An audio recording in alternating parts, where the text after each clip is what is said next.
অকণ ইফালে চুকত বাঙালটো গৈছোঁ দে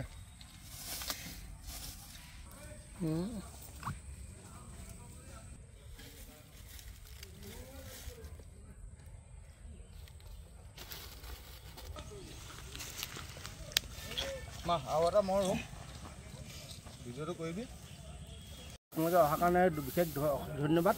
আমি জয়সাগৰ ৰাজহুৱা কবৰস্থান হয়, যিহেতু আপোনালোকে দেখিব পাইছে এখন। আজি আমি এটা কাৰ্যসূচী হাতত লৈছিলোঁ কবৰস্থানখন চাফ চিকুণ কৰাত আৰু চাফ চিকুণ কৰি, আৰু যিহেতু আমাৰ জুবিনদাৰ কাৰণে বিশেষকৈ আমি এটা নাহৰ পুলি, তেওঁ জুবিনদাক বিশেষ ভাল পাইছিলে সেই নাহৰ গছৰ, সেইকাৰণে নাহৰ পুলি আজি আমি বৃক্ষৰোপণ কৰিলোঁ।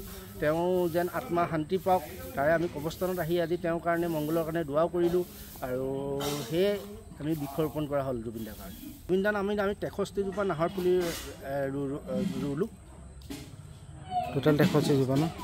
আৰু আমি জুবিনৰ জাষ্টিছৰ কাৰণে, জুবিনদাৰ জাষ্টিছৰ কাৰণে আমি ইয়াৰ পৰা দাবী কৰিছোঁ।